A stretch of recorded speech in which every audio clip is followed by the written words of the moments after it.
Previously on Horrible Film Recaps.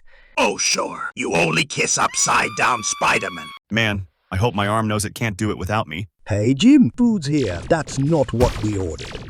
And now, on to our feature presentation. So, tell me what happened after the events of the Halloween movie recap. My dear Mistress Madame Dr. Strauss, what happened was the Horrible Films recap of Halloween 2, but not narrated by me, but Sophie 2.0, narrator for the blind and dumb. For all you dumb and blind people, we're going to start at the beginning of the film. Coming out of someone's house, the doctor sees the dead shadow in the grass, spread eagle with his dong out. Well, you can tell by the way he walks. He's a doctor's man. That's a weird shape for a removed pool.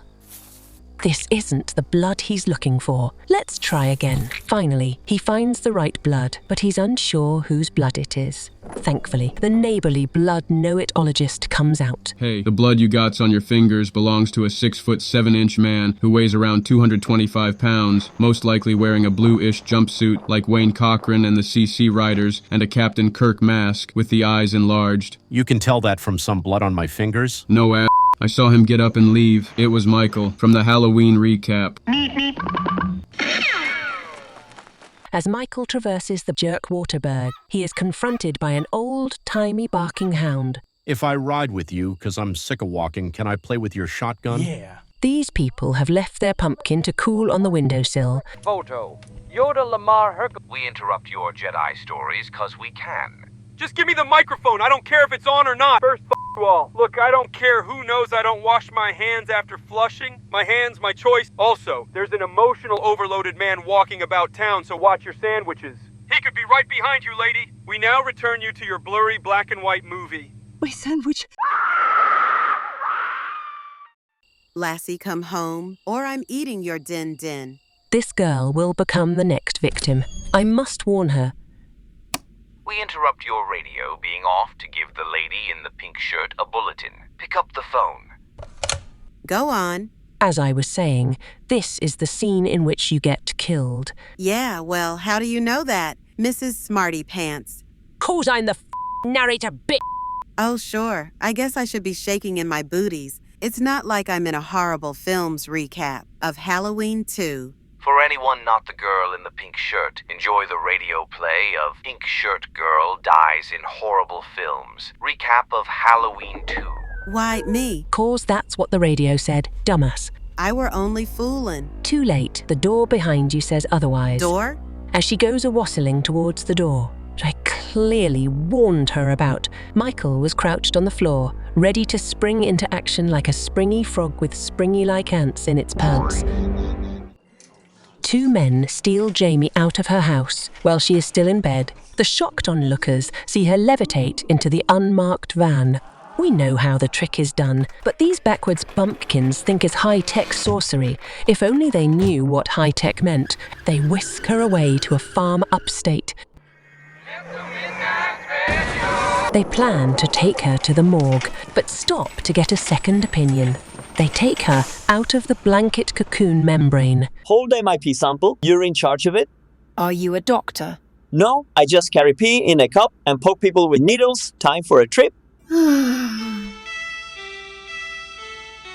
No point mentioning those bats, I thought. Poor bastards will see them soon enough. The doctor and his chauffeur drive around trying to blind people with their blinding ray and looking for an opportunity to get their kicks and run someone over. They noticed Billy Idol wandering the streets, and they wanted to hear his real rebel yell.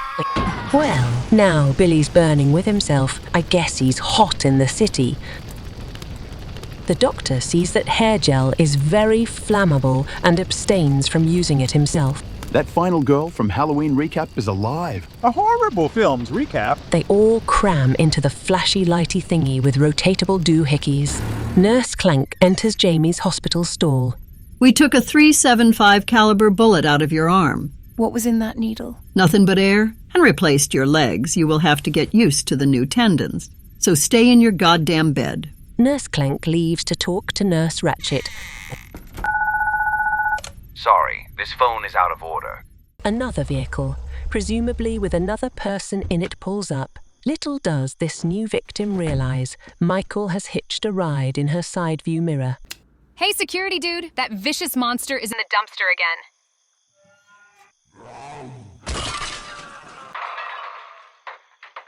Hey man, don't knock over Oscar's can.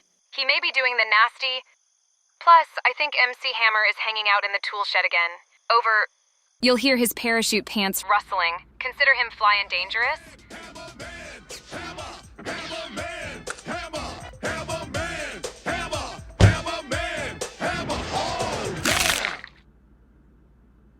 See, what we're talking about here is an organism that imitates other life forms, and it imitates them perfectly. This, for instance, that's not dog. Of course it's not shit. Is that Burnt Billy Idol? Of course, don't you recognize his sneer? Take him to the hospital. They'll fix him. They fix everything.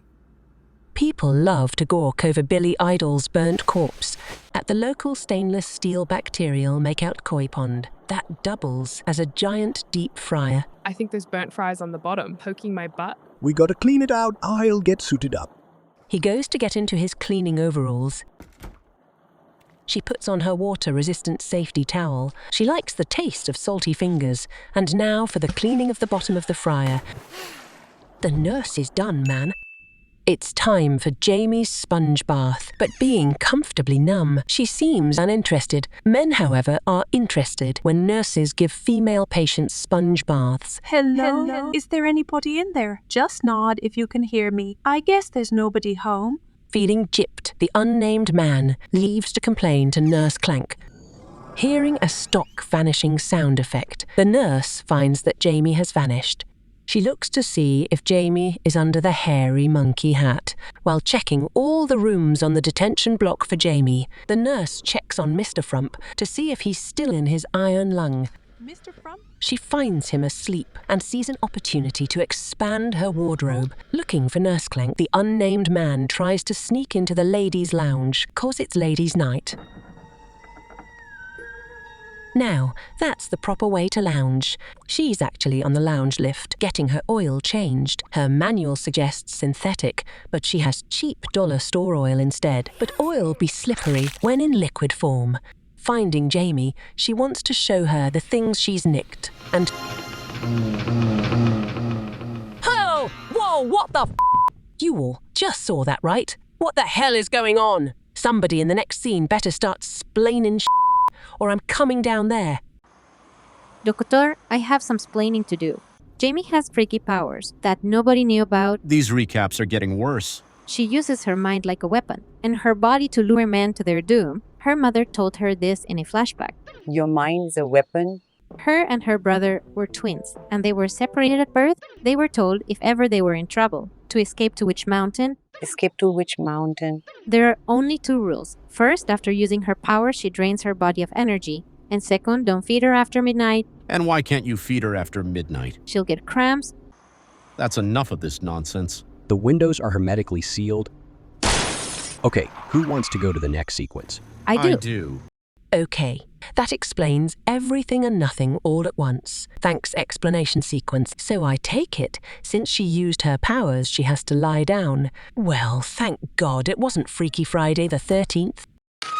Arriving by land, the door's insignia confuse the doctor. What does HMH stand for? Hairy monkey hat. Fine, let's go in. I'll figure it out later. Michael has finally figured out how to get out of the side view mirror and makes his way to the hairy monkey hat doors. Where are the hairy monkey hats? Hearing the distinct conversation of hairy monkey hats, Jamie is restored to full power. The soothing voices beckon her from around the hall. She races to the arms of her unloving not family. Michael's not sure how doors work, so he activates his twin powers. But using powers drains energy, and breathing through a vinyl mask don't help none either. I dare you to try it, since she's no longer needed. Explanation woman, we don't need you, go! Explanation woman leaves the recap. The deputy attempts to see if under the mask is Old Man Witherby, owner of the abandoned haunted roller rink. He's got a chainsaw. Killing has invigorated Michael's love of killing, and Jamie's love of running and escaping. They hear evil just outside the door. They find their way to the gassy explosion room with great acoustical tiles. Michael peers through the see-through window. He wonders, will his twin powers work on it? If Michael can destroy a door, what chance has one doctor with a gun? Jamie's powers blind Michael like a dead bat. But as long as Jamie's powers haven't taken his slicing arm, Michael will still try to kill. It's part of the maniac's code. Someone left their scuba gear in here. Seeing the doctor, Jamie formulates a plan. Here we go, folks. Another cliched ending for a horrible film's recap.